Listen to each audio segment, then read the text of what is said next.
Crestmont was a city that exuded quiet dominance, a place where wealth spoke in whispers and power moved unseen, like the shifting tide. Its gleaming downtown avenues were lined with glass towers. Its politics were a tightly woven fabric of influence, and its wealthiest neighborhoods thrived under the vigilant gaze of Precinct 19, a police force that had long abandoned its duty to protect and serve. Instead, it operated as an empire unto itself. For over 2 decades, Precinct 19 had stood as an untouchable fortress, a place where cases vanished without a trace and evidence dissolved into thin air. In Crestmont, a badge didn't just represent authority. It was a shield against accountability. The officers of Precinct 19 didn't enforce the law. They manipulated it, twisted it, and wielded it like a weapon. No one challenged their unchecked power. Not the city council, not the judiciary, and certainly not the elite citizens who benefited from their selective brand of justice. At the center of it all was Chief Rowan Maddox, a man who had elevated corruption to an art form. Behind the grand mahogany desk in his office on the top floor of Precinct 19, Maddox ran an empire of falsified arrest records, civil asset forfeiture disguised as law enforcement, and bribes funneled through shell corporations. His kingdom thrived in silence, and every officer under his command was either complicit or too terrified to defy him. At the highest levels, the precinct was shielded by Judge Marshall Keating, a man revered in public but rotting inside. Keating ensured that cases against Maddox's officers never saw the light of day. Then there was Mayor Donovan Harlow, Crestmont's smooth-talking politician, who smiled for the cameras while laundering money through city contracts and backroom deals. Together, they had crafted a system of deceit where the guilty walked free and the innocent were buried. For 20 years, it worked flawlessly, until they made a mistake. They arrested Leonard Chase. Leonard Chase was not a man easily intimidated. At 72 years old, Leonard was a retired civil rights attorney, a relentless advocate who had spent his life dismantling unjust policies. Though retired, he was still sharp, his mind undimmed by age, his convictions unsoftened. For years, he had watched Crestmont's slow descent into lawlessness, its institutions corroded from within. He had chosen to sit back, to enjoy his walks through the park, his books, and his quiet mornings. He believed his time in the fight had passed. But on a chilly afternoon in October, the fight found him again. The arrest. It happened at Maplewood Market, a luxury grocery store nestled in Crestmont's wealthiest district. Leonard had shopped there for years, familiar with the disapproving glances from its usual clientele, the silent but unmistakable message, "You don't belong here." He ignored it, as always. But that day, someone chose to act on their prejudice. "Excuse me, sir," came a voice behind him. Leonard turned to find a store manager, Owen Palmer, wearing a tight, forced smile. "Some of our customers have raised concerns. You've been here for a while." Leonard glanced at his basket, fresh sourdough, a few vegetables, and a bottle of Merlot. He had been there 20 minutes. "Concerns about what?" he asked, his tone even. Owen's smile didn't reach his eyes. "We just want to ensure a comfortable environment for all our shoppers." Translation: leave. Leonard sighed quietly. He had seen this before, veiled accusations masquerading as politeness. "Tell your customers I'm finishing my shopping, just like they are." But Owen had already turned away. At the front of the store, 2 uniformed officers were making their way toward Leonard. Officers Dorian Hale and Malik Vargas, 2 of Chief Maddox's most loyal enforcers. Dorian smiled.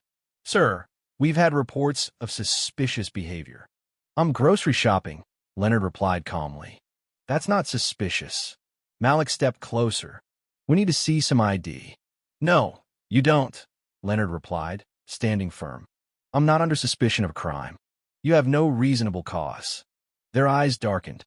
Leonard knew he had just triggered something dangerous. "You're causing a disturbance," Dorian said coldly. Leonard gave a short, disbelieving laugh.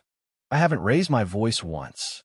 Refusing to comply, Malik murmured, "Sounds like obstruction."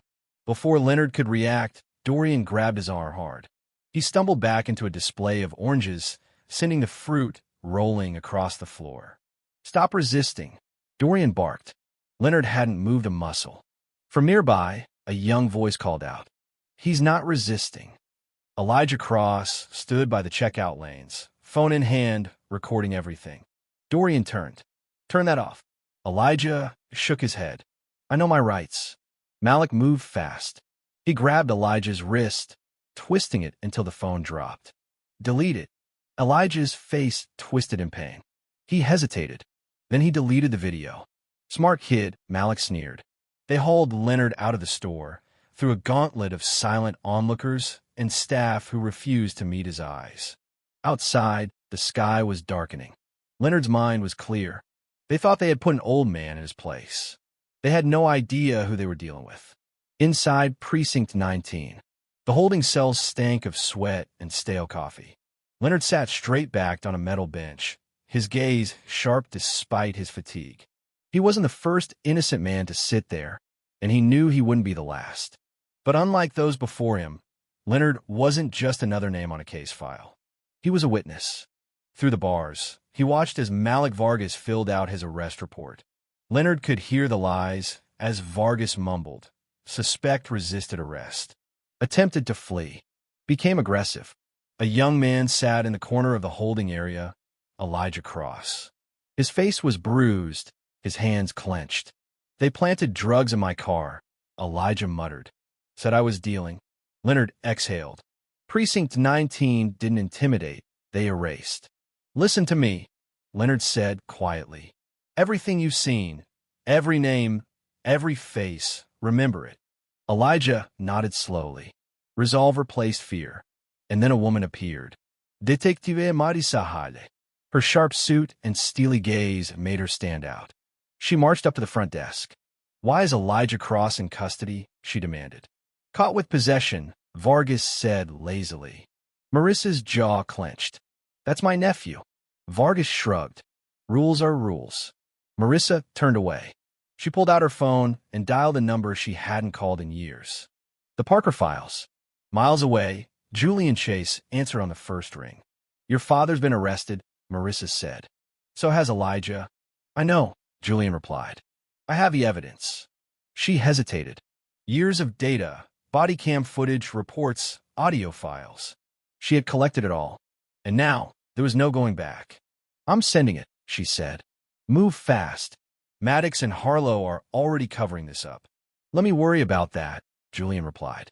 The storm breaks. Julian's team in Washington, D.C., was already in motion.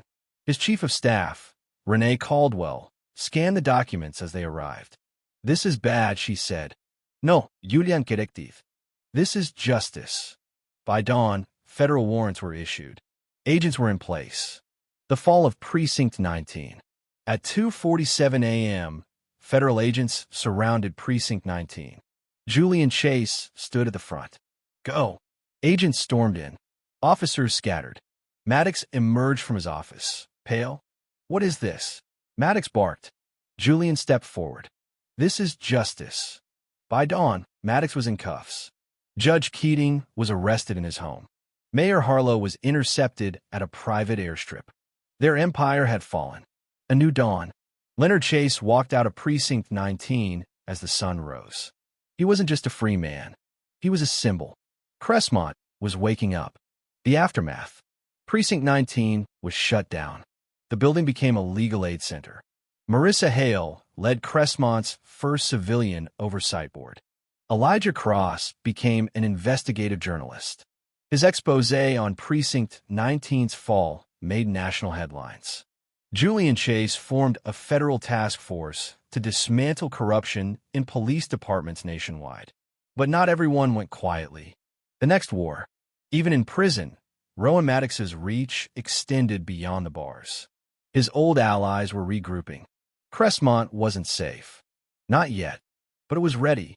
Leonard Chase sipped his coffee, watching the city heal. He wasn't finished fighting. None of them were. But for today, they had won. And that was enough. The story of Crestmont isn't fiction. It's a mirror to the world we live in. Corruption, abuse of power, and injustice exist everywhere. But so does hope. So does the fight for justice. One voice can make a difference. Never stop watching. Never stop speaking. If you found this story powerful, don't forget to like, comment, and subscribe for more stories of justice, courage, and hope.